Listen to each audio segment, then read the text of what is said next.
يسألونك ماذا أحل لهم قل أحل لكم الطيبات وما علمتم من الجوارح مكلبين تعلمونهن مما علمكم الله فكلوا مما أمسكنا عليكم واذكروا اسم الله عليه واتقوا الله إن الله سريع الحساب صدق الله العظيم. اللہ فرمائی یسألونک دا صحابہ کرام تانا تپوس کئی اے نبی علیہ السلام ماذا احل لهم ماذا چه سسیز احل حلال کلی شوی دے لهم دلی صحابو دا پارا قل وتویا احل حلال کلی شوی دے لکم ستاز دا پارا الطیبات پاک سیزونا وما او هغ اخکار علمتم چی تاستو اخائے من الجوارح اغ زخمی کون کتا مکلبین خکار کون کی تعلمونہن تاسو دیتا تعلیم ورکی مما پاغ طریقی سر علمکم اللہ سنگ چی اللہ تاسو تعلیم در کردے دے فکلو پس تاسو خوری مما دا حق اخکارنا امسکنا چی انیسی علیکم ستاسو دا پارا وذکرو یاد کے اسم اللہ دا اللہ نم علیہ پا دا اخکار باندی واتقوا اللہ ویرگی دا اللہ نا ان اللہ بشک اللہ سریع الحساب زر حساب کون کے دے. دا آیت مبارکہ دا اخکار بارکی نازل شوئے اخکار شکار ہنٹنگ ہوتا ہوئی انگلش کی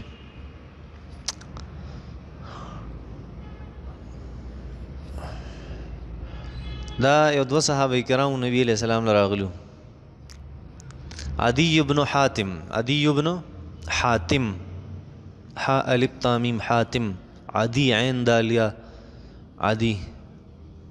او دویم یو صحابیو زید بن محلل رضی اللہ عنہما نبی علیہ السلام نے دخکار بارہ کی تپوس کو چیرہ مونږ خو په بانډه کې اوسیږو او په بانډه کې مونږ ښکار کوو د خپل خوراک دپاره او مونږ سپي ساتلي یې ځان سره نو هغه پرېږدو په ښکار پسې هغه مونږ له هغه ښکار هغه راونیسي راوړي یا رسول الله دا زمونږ دپاره جایز دي که ناجایز دي نو الله جل شانو فرمایل چې اے نبی علیہ الصلوۃ والسلام دا صحابه کرام تپوس کې استانه د ښکار باره کې خو ته ووایو هر هغه څیز چې هغه پاکي هغه ستاسو دپاره حلال دی چې پاکي هغه ستاسو دپاره حلال دی مطلب دا دی چې حلال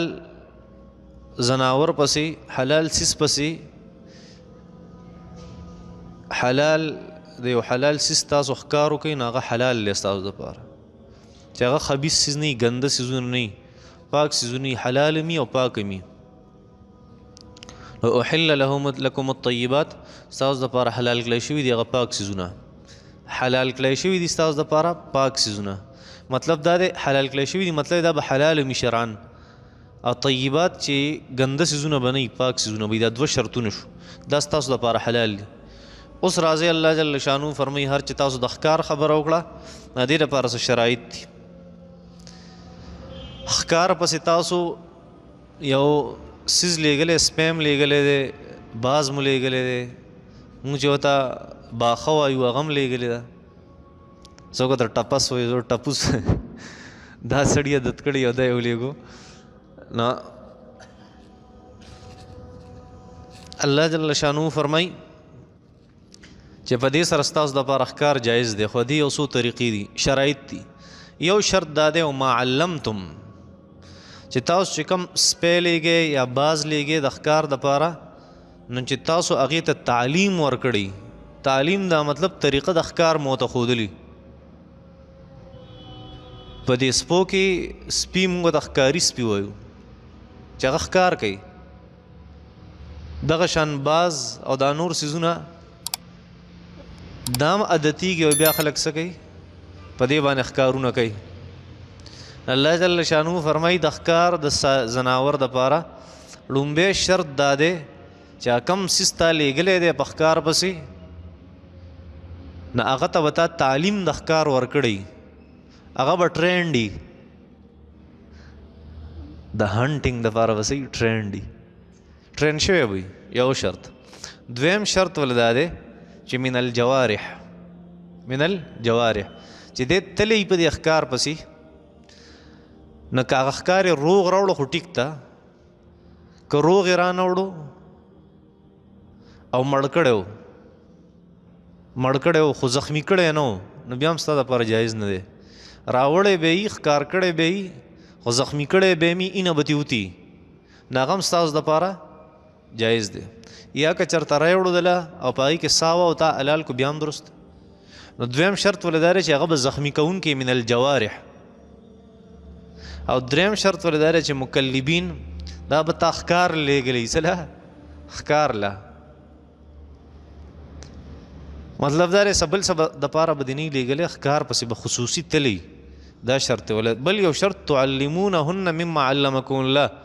داسې تعلیم به مته ورکړی کم تعلیم چې تاسو ته الله جل شانو درکړی دی، هغه تعلیم دا دی دا مخکې چې کم تیر شو او سم مخکې وروسته را روان دی چې الله جل شانو فرمایي چې یو شرط ولې دا دی، پنځم شرط چې دا سیس تاسو لیږلی په ښکار پسې د ښکار کوونکی می زخمی کوونکی می، خو دا سیز تا له نیولی ځان له نه، تا له نیولی ځان له نه نیولی، څنګه دې به څه په طریقې ځان له نیولی که ما له نیولی، تا تعلیم ورکړی هغه ته تعلیم، هغه سیز ونیو او په خپله یې ترې نه دی خوړلی او تا له سلامت را رسولی دی، زخمی کړی دی خو خوړلی یې نه دی را رسولی دی، په خپله یې خوراک نه دی کړی، نو دی ستا دپاره نیولی دی، ځان دپاره نه دی نیولی. که هغه ته خوراک کړی امام ابو حنیفه رحمت الله علیه فرمایي بیا د دغه ښکار خوړل جایز نه دي. اوس به دا ټرینډ کې څنګه د هغې طریقې کار دی او څنګه به تا ته پته لګي بس اوس دا د شرعي اصولو مطابق شو، دا که زه ښکار پسې لیږمه بالکل درسته ده. امام ابو حنیفه رحمت الله علیه فرمایي چې دا د ماحول مسله ده. نو ماحول کې به ګورې چې څومره هوښیاران خلک دي دې دپاره ځان له ایکسپرټ سي ماهرین او هغه په دې باندې ښکار کوي. نو دا ښکار چې دی د ښکار دپاره ولیږي باز دی یا سپی دی او بیا ورته اواز وکړي په نیمه کې چې را واپس شه او د ده په خوله باندې راغی را واپس شو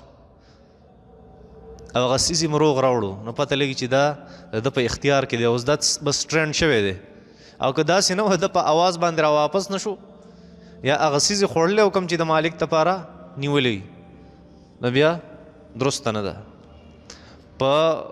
باز وغیره کې په مرغو کې دا شرط دی چې ته ورته اواز وکړې او راشي واپس، او په سپي کې شرط دا دی چې هغه ته خوراک نه کړی. یاد به دا خبره،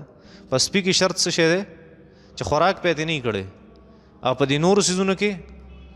چې ستا په اواز باندې را واپس شي پته لګي چې دا اوس تا ټرینډ شوی دی. دا ټرینډ دا به 100 پیرې ضروري. امام ابو یوسف رحمت الله علیه فرمایي کم از کم 3 پیرې ضروري ده.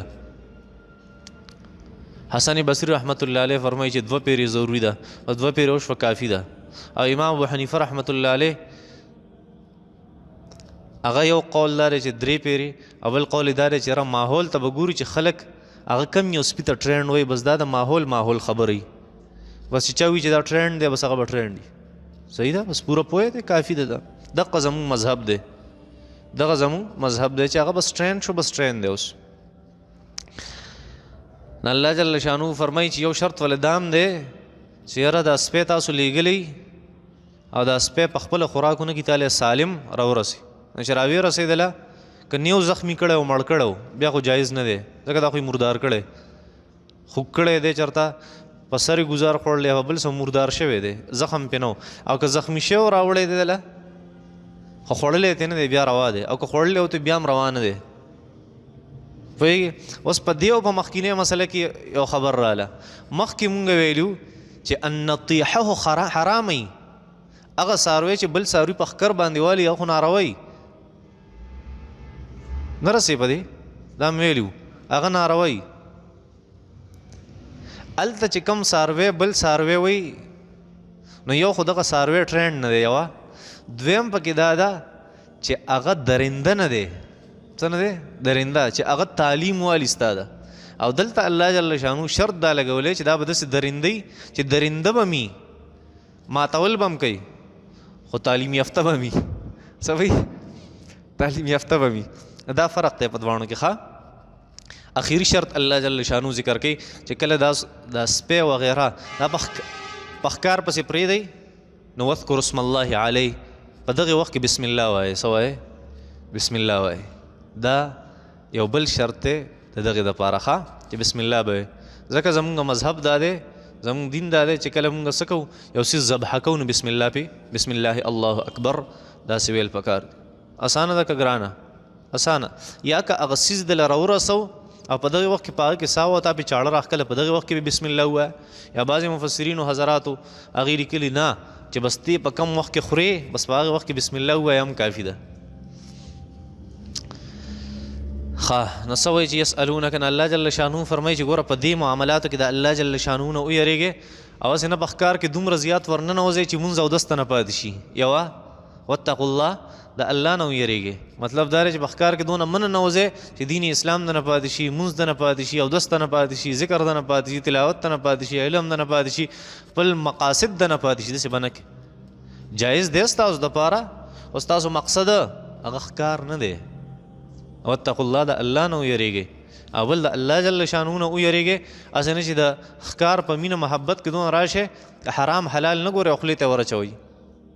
داسې مه کوئ الله جل شانو فرمایي ان الله سریع الحساب زه ګورې زر حساب کتاب کوم د سړي ښه داسې نه چې بیا سره دې حلالو حرامو حساب کتاب کوم نو تاسو د حرامو حلالو لږ فرق او تمیز کوئ یسألونک صحابه سوال کوي ستانه تپوس کوي ستانه ماذا احل لهم چې د دې لپاره څه حلال کړی شوي دي قل ورته ووایه پیغمبره احل لکم الطیبات احل حلال کړی شوي لکم ستاسو دپاره الطیبات پاک څیزونه ګنده څیزونه به وایي نه خورئ ښه وما علمتم من الجوارح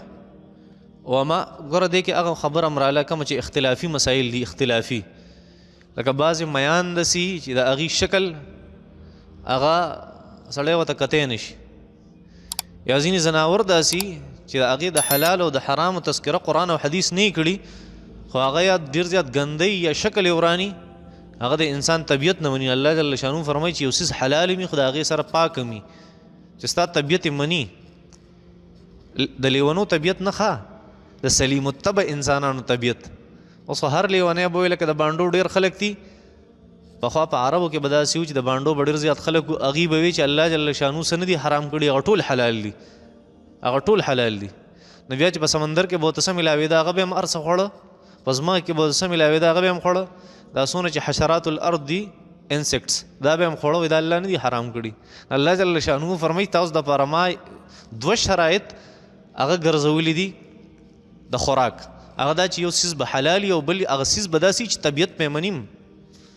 د یو سلیم الطبع انسان طبیعت پې منیم ښه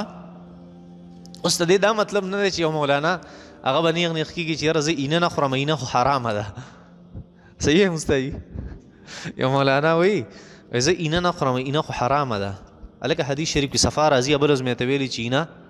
نبی علیه السلام وفرمایل چې دوه وینې زموږ دپاره حلال دي اینه حرامه ده دوه قسمه وینې حلال دي یو تورې دی او بل څه دی الکبد اینه او بل دوه مردارې زموږ دپاره حلال دي الجرد والسمک الجراد والسمک یو ملخ ته یو مایع دی او څوک ذبحه کوي نه مردارې خوري که نه مایع هم چېرته لیدلی دی چې چا بسم الله الله اکبر لکه د غوټه وله برابر کا لاندې باندې خیال کا داسې خو نه وي ملخ حلال دی ګورې ملخ حلال زمونږ رواج نشته دلته خادمۍ حلاله ده خو زمونږ رواج نشته ځکه مونږ نه خورو صحیح ده زیبرا پیژنې زیبرا کم چې خره دي ځنګلي خره هغه حلال دي او امام مالک رحمت الله علیه په مذهب کې خو دا کورني خرم حلال دي زمونږ مذهب نه دی زمونږ په نسبت باندې ناروا دي دا کورني خره د امام مالک صاحب په مذهب کې درست دي او دا آیت مبارکه امام مالک رحمت الله علیه دلیل ګرځول ډېر بهترین دلیل دی همونږ ته چې نه د جنگ خیبره پورې خره حلالو بیا نبی علیه صلات وسلام په غزوه خیبر کې صحابه کرامو د خرو غوښه په کټوو کې باندې کړو نبی علیه السلام ته داسې دي وایي دا د خرو غوښه دی یا رسول الله نبی علیه صلات وسلام وفرمایل دا غوښه او شوروا واړوئ او دا کټوۍ وله ماتې کوي دا کټوۍ وله د حق نه بیا په موږ باندې څه شو ناروا شو خبره مې دا کوله چې ملخ حلال دی ښه صحیح ده واسې نه چې باروزه او څه بل جوړ نه کړي دی نه د کوم یو څیز چې ستا طبیعت نه مني د یو سلیم الطبع انسان ښه د عامو انسانانو د روغو انسانانو چې دماغي حالت هم ټیکي متشدد هم نه وي هسې په عین کې غین هم نه روباسي عام انسانان سلیم الطبع انسانان چې د هغې طبیعت مني او حلال څیز هغه بلکل روا دی لکه کارغه ته تاسو وګورئ که نه کارغه ته اگر چې قرآن او حدیث کې په دې څه دا دلیل نشته چې کارغه حرام دی که حلال دی خو کارغه ته موږ حرام ځکه وایو چې کارغه د عامو انسانانو طبیعت نه مني طبیعت یې نه مني او ګنده څیز دی پوهېږي نو حلت او حلالوالی خو پکې شته یو منټ حلت او حلالوالی خو پکې شته خو هغه طیبوالی پکې نشته پاکي پکې نشته جی دغه د طبیعت مسله ده تمیمي دا مې درته مثال کې اوس پیش کوو دغه شان د شکوڼ مثال دی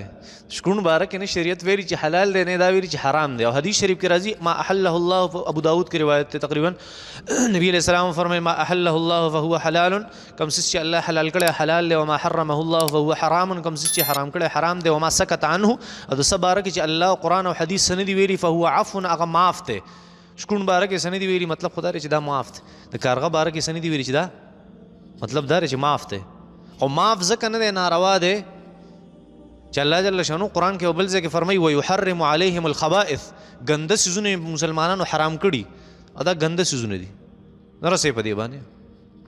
د هغې په بنیاد باندې ټیک نه دي ښه یسألونک دا بر صغیر په هند کې یو لوی اختلاف هغه د مسلمانانو تیر شوی چې کارغه حلال دی که حرام دی په دې کې خلک لګېدلي لکه نن سبا چې په دې کې لګېدلي دي مړي اوري که نه اوري په دې کې لګېدلي نبي علیه السلام حاضر ناظر دی نور دی که بشر دی دا داسې وکړه او دا داسې وکړه دوا د سنتو نه پس کوو د فرضو نه پس په دې اختلافاتو کې د بر صغیر پاکو هند مسلمانان لګېدلي وو نو دونه فرقې پکې پیدا کړئ او انګرېز خپل کار ویستو او دې ځای نه لاړو ښه دا دغه خبرې نه دي خیر